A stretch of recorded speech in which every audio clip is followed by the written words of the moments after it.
On débute le bulletin dans le monde de la santé alors que Québec a adopté sa loi spéciale sous Bayon pour mettre fin aux moyens de pression et réformer la rémunération des médecins. Et Olivier, une certaine partie de leur salaire sera désormais liée à leur performance. Oui, absolument, Anthony. La mesure adoptée par le gouvernement prévoit notamment que les omnipraticiens devront désormais attribuer 17,5 millions de rendez-vous par an. De leur côté, les spécialistes, eux, qui devront réaliser 97 des chirurgies dans un délai de 12 mois. Et tout ça dans le but que la population puisse avoir accès à l'un des deux spécialistes. Et surtout dans un contexte où ce que des milliers de Québécois n'ont toujours pas accès à un médecin de famille. Par ailleurs, je suis allé rencontrer ce matin la population pour savoir ce qu'elle pense de cette nouvelle mesure. Et disons que ça reçoit un accueil plutôt mitigé. C'est des décisions dures à prendre pour le gouvernement, mais c'est des bonnes décisions. Il faut que les médecins voient plus de patients pour qu'on soit tous soignés. Là. Et je trouve que c'est des promesses qu'ils nous font depuis plusieurs années.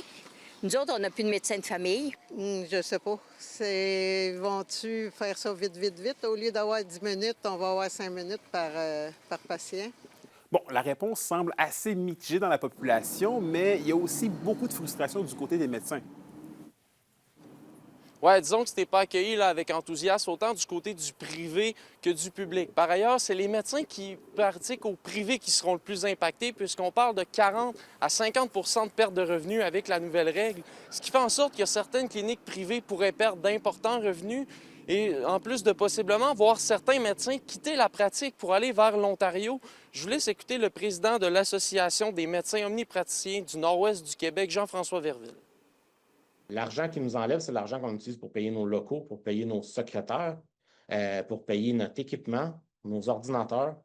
Il n'y a pas rien de ça qui est fourni par le gouvernement. C'est nous qui les payons de nos poches parce qu'on ne travaille pas dans les hôpitaux. C'est différent pour ceux qui travaillent dans un établissement, mais pour ceux qui travaillent dans une clinique privée comme moi, je ne sais pas comment on va faire pour arriver. Le docteur Verville qui mentionnait que des données seront disponibles bientôt pour savoir combien de médecins pourraient quitter la région pour aller pratiquer vers l'Ontario. Ouais, un dossier qu'on va suivre de très près. Là. Merci beaucoup, Olivier.